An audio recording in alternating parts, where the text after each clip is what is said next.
क्या बिहार विधानसभा चुनाव से पहले नीतीश कुमार अब यू टर्न की तैयारी में है? जी हाँ, बिहार की सियासत में इस वक्त लगातार उठापटक की स्थिति बनी हुई है। एक तरफ जीतन राम मांझी पशुपति पारस लगातार भारतीय जनता पार्टी पर सीटों के लिए दबाव बना रही है, तो वहीं दूसरी तरफ चिराग पासवान कई मुद्दों पर एनडीए से अपना अलग रुख दिखा रही है। लेकिन आखिर वो कौन सी वजह है जिसको लेकर के अब नीतीश कुमार के मन में खटपट शुरू हो गई है? आखिर वह कौन सी मांगे हैं जिसको लेकर नीतीश कुमार केंद्र की सत्ता से नाराज बताए जा रही हैं? जी हाँ, एक नहीं दो नहीं मांगों की फहरिस्त है और वजहों की फहरिस्त है हमारे पास कि आखिर नीतीश कुमार के मन में चल क्या रहा है। आखिर नीतीश कुमार किन वजहों से एनडीए से रिश्ता तोड़ सकते हैं? सबसे पहली मांग जो नीतीश कुमार की रही है जातिगत जनगणना की। जी हाँ, जातिगत जनगणना एक ऐसा मुद्दा रहा है जिसके जरिए नीतीश कुमार ने लंबे वक्त तक सियासत की है। जातिगत जनगणना हो गया, लेकिन आरक्षण को 9वीं अनुसूची में उसको शामिल नहीं किया जाएगा। वहीं देखा जाए तो विधानसभा चुनाव जल्द कराने की यह मांग थी नीतीश कुमार की, लेकिन अभी लंबा वक्त है बिहार विधानसभा चुनाव में। एक बड़ी वजह यह भी मानी जा रही है। वहीं दूसरी तरफ देखा जाए बिहार को विशेष राज्य का दर्जा। जी हाँ, एनडीए की पहले ही बैठक में जिस तरीके से नीतीश कुमार ने बिहार को विशेष राज्य की दर्जे की मांग कर डाली, कहीं ना कहीं एनडीए की मुश्किलें उससे भी बढ़ती हुई नजर आई थी। लेकिन अभी कहीं ना कहीं मोदी सरकार ने उनको मनाने में कामयाब तो रही, लेकिन आने वाले समय में नीतीश कुमार कब तक संयम बरते रहेंगे ये कोई नहीं बता सकता। कब तक नीतीश कुमार एनडीए के साथ रहेंगे ये कोई नहीं बता सकता। वहीं अगर हम बात करें तो वो मुद्दे, वो पहलू जिसको लेकर के नीतीश कुमार असमंजस की स्थिति में है। जी हाँ, भारतीय जनता पार्टी का सबसे बड़ा मुद्दा उग्र हिंदुत्व वाला। जी हाँ, हिंदुत्व के जरिए जिस तरीके से भारतीय जनता पार्टी राजनीति करती आई है, क्या अब नीतीश कुमार की जो सेकुलर वाली छवि है वो खराब हो जाएगी? और क्या अपनी छवि को बचाने के लिए नीतीश कुमार पलटी मारते हुए नजर आएंगे? ये कई सवाल जो है इस वक्त बिहार की सियासत में उठ रहे हैं।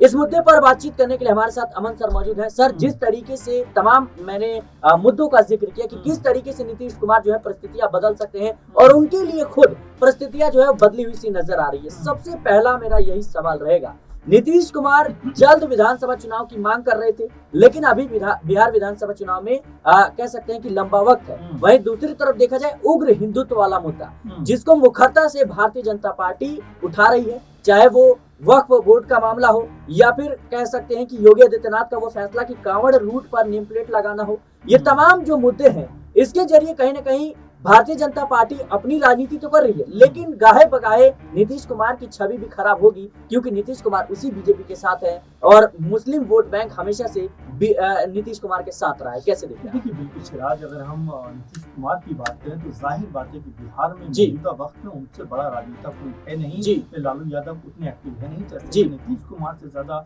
एक्टिव नेता या अनुभवी नेता की बात करें तो दूसरा कोई नजर नहीं आता। लेकिन मुश्किल ये है कि इस समय जिस तरह से नीतीश कुमार बीजेपी के साथ हैं, तो ऐसे में उनके लिए स्थिति को काबू करना बड़ा मुश्किल होता चला जा रहा है। क्या वो बीजेपी की जो उग्र हिंदुत्व वाली राजनीति उसके ऊपर चले, या फिर जो अपनी अब तक जो कह सकते हैं कि सामाजिक सौहार्द के रूप में देखा जाता रहा, चाहे हिंदू हो, मुस्लिम हो, सिख हो, ईसाई हो, सबको साथ लेकर चलने की बात जो नीतीश कुमार में देखी गई है, क्या उसको लेकर वो चले? तो ऐसे में नीतीश कुमार के पास जो इस समय विकल्प है बहुत सीमित है। उनको बताना पड़ेगा, समझाना पड़ेगा कि भाई बिहार चुनाव लगभग अगर ज्यादा से ज्यादा आप मानिए तो साल भर का पूरा खेल है। उसके बीच में अगर तय समय पे होते हैं तो उसके बीच में नीतीश कुमार को ये तय करना पड़ेगा कि वो क्या बीजेपी की जो राजनीति उसके साथ में है, या फिर जो अपने तरीके की राजनीति रही है नीतीश कुमार की इफ्तार पार्टियों में भी नजर आते हैं, मुस्लिमों के साथ बैठे हुए नजर आते हैं, मुस्लिम हितों की बात करते हुए नजर आते हैं। और देखिए, वक्फ बोर्ड के ऊपर जिस तरह से चाहे जो कह सकते हैं कि जो नीतीश कुमार का जो रुख रहा अब उसको लेकर भी समझा जा सकता है कि चंद्रबाबू नायडू और नीतीश कुमार कोई बड़ा खेल कर सकते हैं, क्योंकि दोनों ही इस बिल से खुश नहीं है। इसके अंदर जो प्रावधान किए गए उससे दोनों ही खुश नहीं है। तो ऐसे में कोई बड़ा भूचाल बीजेपी के अंदर, एनडीए के अंदर आ सकता है, क्योंकि देखिए 3 बड़े जो दल है खासतौर से सहयोगी माने जा सकते हैं बीजेपी के।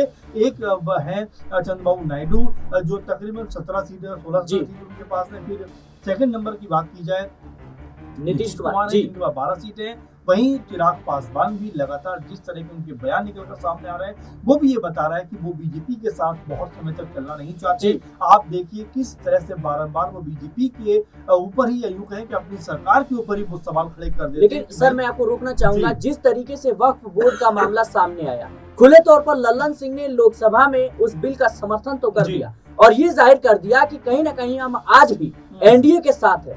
लेकिन नीतीश कुमार का वो फैसला जिसमें जो खबरें निकलकर सामने आ रही है कि जो वक्फ की जमीनें हैं, वक्फ की जो जमीनें हैं उस पर कहीं ना कहीं 21 मदरसों का निर्माण करवा जाएगा। तो सोचिए नीतीश कुमार किस तरीके से बैलेंस करने की कोशिश कर रहे हैं। देखिए बिल्कुल ललन सिंह का जिक्र आपने किया, और देखिए ललन सिंह की जिस तरह की बयानबाजी आजकल हो रही है वो वक्फ बोर्ड पे एक तरीके से सरकार के साथ खड़ी हुई नजर आते हैं। वहीं ममता बनर्जी के ऊपर बरसते हुए दिखाई पड़ते हैं। जो कुछ कांड कोलकाता में हुआ देखा गया, जिस तरह से जो दुष्कर्म हुआ है उसको लेकर बड़े उग्र नजर आए। लेकिन जब बिहार के अंदर आप देखिए दलित बच्ची का दुष्कर्म हो जाता है, उसकी हत्या कर दी जाती है, तमाम ऐसे मामले जो लगातार सामने आ रहे हैं, लेकिन उनके ऊपर चुप्पी साधे रखे हुए हैं। तो ऐसे में लगातार यही कहा जा रहा है कि क्या ललन सिंह जो है पूरी तरह से बीजेपी के साथ या बीजेपी की बोली अब बोलने लग गए। और यहाँ पर नीतीश कुमार की अगर आप भाषा देखिए तो वक्फ बोर्ड के ऊपर वो बिल्कुल भी संतुष्ट नहीं है। वो ये कहते हैं कि इसके ऊपर पुनर्विचार होना चाहिए और अगर ये जरूरी ना हो तो इसको ड्रॉप कर देना चाहिए। तो यहाँ जो मुश्किलात है वो जेडीयू के अंदर भी नजर आ रही है। हो सकता है आने वाले टाइम में कहीं ऐसा ना हो कि जेडीयू ही दो फाड़ होती हुई नजर आए, क्योंकि बीजेपी के साथ साथ जो भी चला है उसकी जो पार्टियां हैं या तो वो कमजोर हुई या फिर वो टूट कर दो हिस्सों। क्या महाराष्ट्र वाली स्थिति अब बिहार में देखने को मिल सकती है? कैसे देख रहे हैं आप? सिराज आप ये मानकर चलिए कि अब ललन सिंह और नीतीश कुमार दो अलग अलग बड़े चेहरे बन गए हैं जेडीयू के। और जैसा पहले भी हमने देखा कि नीतीश कुमार को सबसे अधिक खतरा जो था वो ललन सिंह से था। उन्होंने उनको तुरंत अध्यक्ष पद से हटाकर खुद ये कमान संभाले। तो आप समझ सकते हैं कि जेडीयू के अंदर भी स्थिति कोई बहुत कह सकते हैं कि तालमेल वाली नहीं रह गई। आपस का जो मतभेद है वो उभर कर सामने आने लग गए। और यहाँ पर अगर बीजेपी के साथ उनका माहौल बिगड़ा तो यहाँ ये मानकर चलिए कि सिर्फ जेडीयू बीजेपी से अलग नहीं होगी, बल्कि हो सकता है कि जेडीयू के अंदर भी यहाँ दो हिस्से होते हुए नजर आ जाएं। तो आप ये मानकर चलिए कि चुनावों से पहले कोई बड़ा खेल बिहार की राजनीति में होता हुआ जरूर नजर आएगा, क्योंकि तेजस्वी यादव तो इस फिराक में है कि उनको भी सीएम बनने का मौका मिले, लेकिन चिराग पासवान भी लगातार इस कोशिश में कि उनके सर पे सेरा बंधना चाहिए। वहीं अगर जेडीयू की बात करें, बीजेपी की बात करें तो अभी से रस्साकशी का माहौल जो है वो बनता हुआ चिराग नजर आ रहा है। जी बिल्कुल, कहीं ना कहीं जो परिस्थितियां हैं वो लगातार एनडीए में बिगड़ती हुई नजर आ रही है, क्योंकि बिहार में विधानसभा चुनाव नजदीक है। और जिस तरीके से लंबे वक्त से नीतीश कुमार कहीं ना कहीं चुप्पी साधे हुए हैं और कहीं ना कहीं वो दिल्ली का रुख नहीं कर रहे हैं, बैठकों में भाग नहीं ले रहे हैं, जाहिर तौर पर जो दिल्ली है उसकी चिंताएं बढ़ाने वाली हैं। फिलहाल के लिए इस रिपोर्ट में इतना ही। देश और दुनिया की तमाम खबरों के लिए बने रहना नेक्स्ट टाइम पॉलिटिकल बाइट।